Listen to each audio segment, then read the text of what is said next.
Assalamualaikum warahmatullahi wabarakatuh. Innal hamdalillahi nahmaduhu wa nasta'inuhu wa nastaghfiruh wa na'udzu billahi min shururi anfusina wa min sayyiati a'malina. May yahdihillahu fala mudilla lahu wa may yudlilhu fala hadiya lahu. Asyhadu an la ilaha illallah wahdahu la syarika lahu wa asyhadu anna Muhammadan 'abduhu wa rasuluhu la nabiyya wa rasula ba'dah.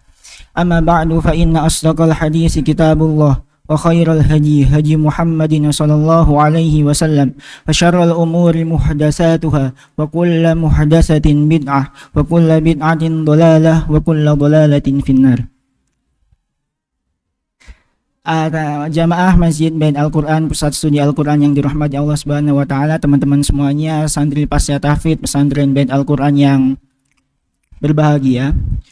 Pada sesi kultum kedua ini, izinkan saya membawakan satu tema yang menurut saya itu unik, menurut saya itu enak untuk dibahas, cuman memerlukan satu pemahaman yang dasar, satu pemahaman yang fokus terhadap satu tema ini. Tema ini akan berjudul Agama dan Keberagamaan. Agama dan Keberagamaan.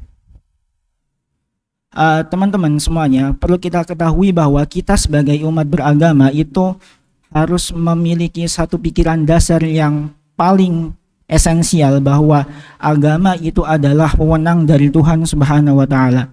Agama itu adalah ketetapan dari Tuhan, Dia yang memulainya, Dia yang mengakhirinya, Dia pula yang menyempurnakannya. Maka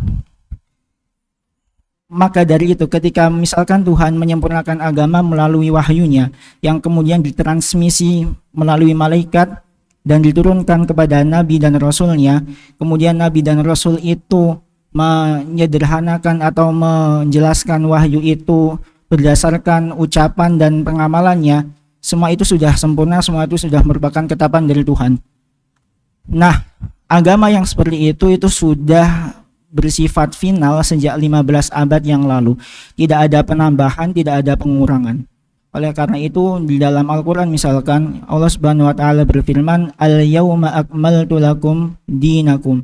Pada hari ini telah kusempurnakan pada kalian agama kalian. Wa atmamtu alaikum ni'mati, dan telah kucukupkan bagi kalian nikmatku. Wa raditu lakumul Islam madinah, dan telah ku ridhoi Islam sebagai agama kalian. Pun begitu, Nabi SAW misalkan pada hadis yang saya bawakan di awal tadi menjelaskan bahwa syarrul umuri muhdatsatuha, seburuk-buruk perkara dalam agama itu adalah yang dibuat-buat. Itu adalah yang sebelumnya tidak ada kemudian diada-adakan.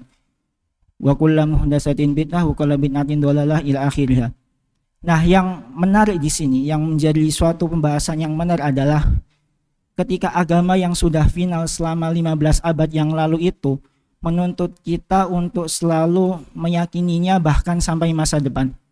Oleh karena itu kita tidak dituntut untuk misalkan melakukan apapun yang dilakukan pada masa Nabi secara plek-ketiplek.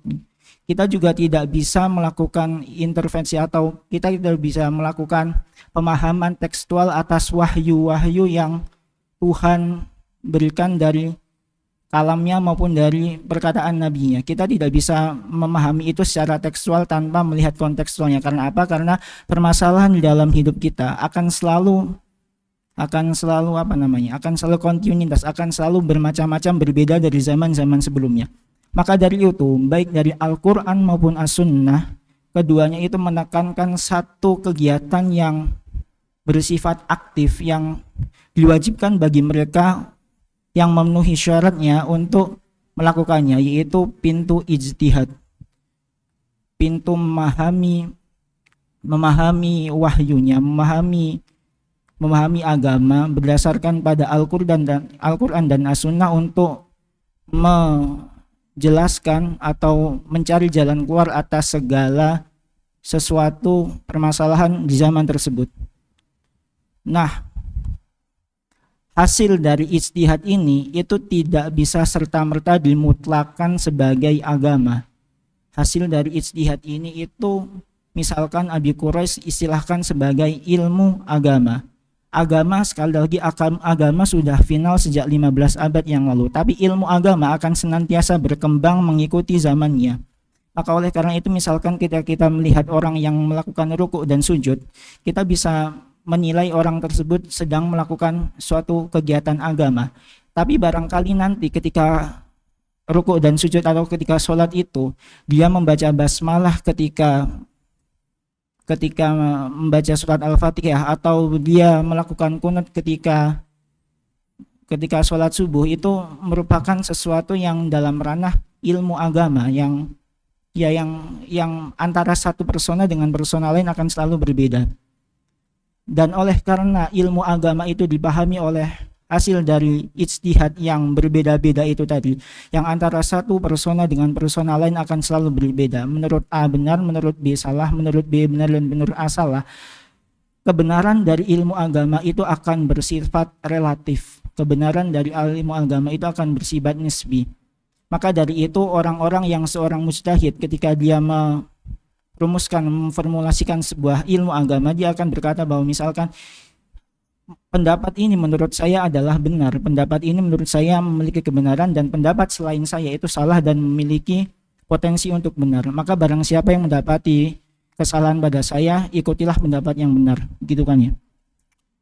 Nah, pemahaman yang bermacam-macam antara satu persona dengan persona yang lain dalam agama itu kita bisa istilahkan dengan keberagamaan.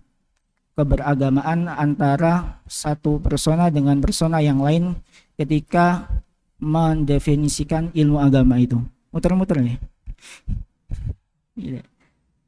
Nah, ini yang menjadi satu permasalahan pelik hari ini ketika seseorang itu menjudge atau melihat seorang yang lain misalkan tidak sependapat dengan dia, kemudian tafsir atau dinilai sebagai melakukan sesuatu kesalahan, melakukan sesuatu kebid'ahan dan lain sebagainya. Bahkan padahal itu bukan merupakan esensi dari agama, itu adalah cabang dari ilmu agama yang bermacam-macam tadi yang disebut keberagamaan. Oleh karena itu menjadi menjadi kewajiban bagi kita semua sebagai santri, sebagai orang yang beragama dan mendalami ilmu agama untuk meluruskan pemahaman tersebut.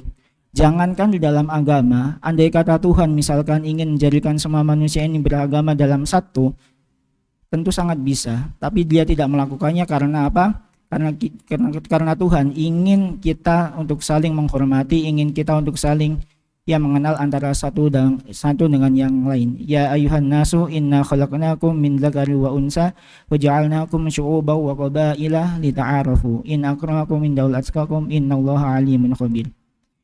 Demikian yang dapat saya sampaikan, kurang lebihnya mohon maaf. Hadanallahu wa iyyakum ajma'in. Wassalamualaikum warahmatullahi wabarakatuh.